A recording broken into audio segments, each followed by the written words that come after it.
Okay. Do we turn a lot in here? No, you're fine. Why can't they just stop?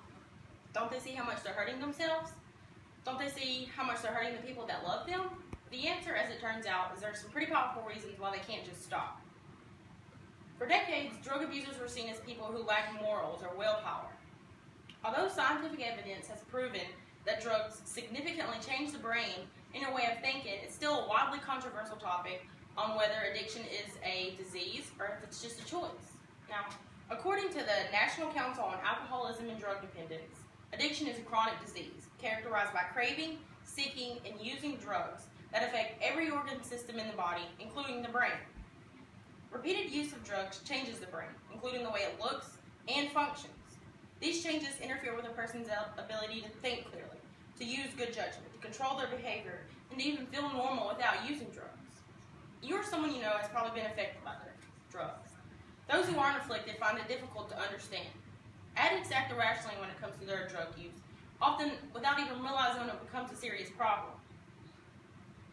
Watching this downward spiral can be painful and baffling, especially knowing that when addiction goes untreated, sooner or later it leads to death. Although there's no magic formula to make someone stop, it helps to understand how they feel as addiction takes over their lives and some of the common mistakes that people tend to make. Watching someone you love lose the battle of addiction can be tragic.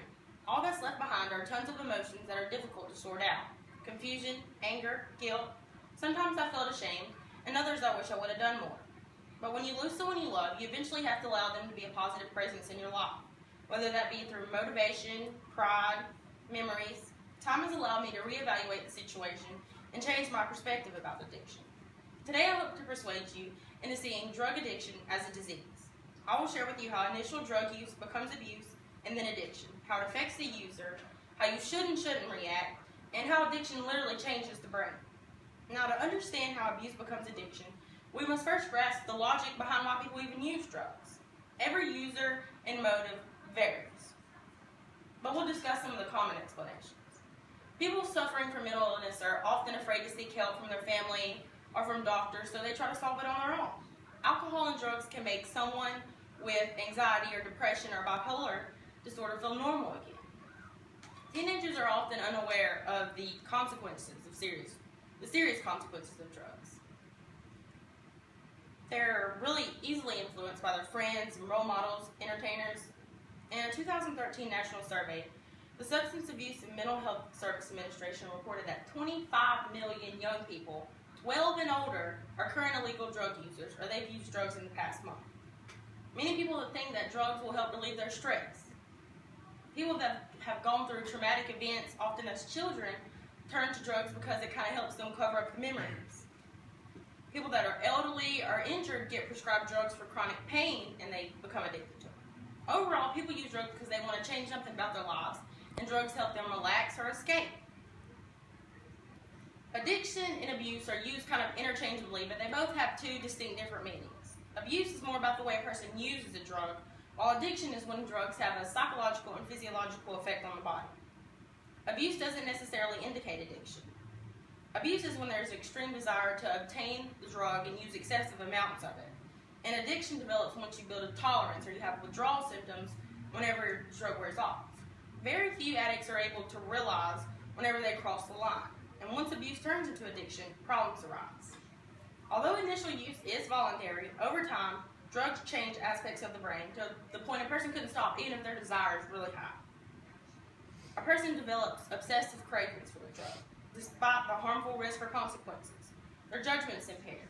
They literally lose control of their lives, and they will violate any and all things necessary just to get their drug of choice. They may cast aside their family, their friends, their jobs, their relationships, and although this seems kind of selfish, they're driven by subconscious forces. Unintentionally hurting people they love, they are overridden by their brain to seek and use drugs at all costs. Many of us respond to this by trying to lecture them or threaten them. We try to make them use guilty and use the "if you love me" approach. But addiction is compulsive and it cannot be controlled by willpower, so this is useless. Abandon the thought that you can change them. Instead, learn all that you can about addiction. Offer your support and willingness to help. Express your love and concern, and most importantly, know that you're not alone. less than 10% of those with addiction recognize that they have a problem and seek treatment. And of those few that do, they only do it because they're facing legal issues, job loss, or divorce. Now, what if the things that you're doing to help someone with addiction were actually hurting them the most? There's a big difference between helping and enabling someone. When you love someone with an addiction, you feel like if you don't help, then things might get even worse. For instance, an addict will go through great measures to get their drugs. So often they neglect their priorities, like their bills. And you might feel obligated to help. You might let them stay with you or pay their bills, but you don't even realize that you're encouraging the addiction, because if they don't experience the negative consequences of their actions, then they'll never see any incentive to change. The only chance an addict may commit to change is when there's nowhere else left to turn. And it can be difficult to stop enabling someone, but it's nothing compared to the long-term consequences that an addiction can cause. An interesting fact is there are more deaths and disabilities each year in the United States from addiction than from any other cause, from substance abuse than from any other cause. Now, we all have natural addictions like food and sleep. These things are crucial for our health and survival, and without them, we wouldn't have hunger or we wouldn't crave things. We aren't born with these natural addictions. We create them. For example, you bite into a banana. Your brain recognizes that this banana is good for you, and it has nutrition and vitamins, things that you need to survive. Whenever your brain recognizes something that's good, it releases a chemical called dopamine. Dopamine causes you to experience pleasure. It's what makes you feel good. The brain releases this dopamine to teach you that this banana is healthy and good for you, and you should remember to do it again. There are other things that can produce the pleasures of dopamine, like shopping or playing video games. However, the amount of dopamine released whenever you do these things is much less than when you eat food. Your brain does this so you can recognize what's more important. If you go 2 days without food or 2 days without playing video games, you crave the food more. Alcohol and drugs are carcinogens. They are proven to cause cancer. Your brain should recognize that these things are harmful to your body. However, these substances, they have special chemicals, and they fool the brain into releasing dopamine, most often in much larger amounts than your body has ever experienced before. So your body is fooled into thinking that these things are good and important. So now when you go 2 days without food or 2 days without drugs, you crave the drugs more. After repeated use, these drugs start to produce less dopamine. So as a result, the person needs more and more of the drugs to produce the same effects, which is known as tolerance. This is why a person who abuses drugs often feels depressed and lifeless, and they're unable to enjoy things that once caused pleasure. Dr. Volkow, director of the National Institute of Drug Abuse, explains, people say if you consider addiction a disease, you're taking the responsibility from the person.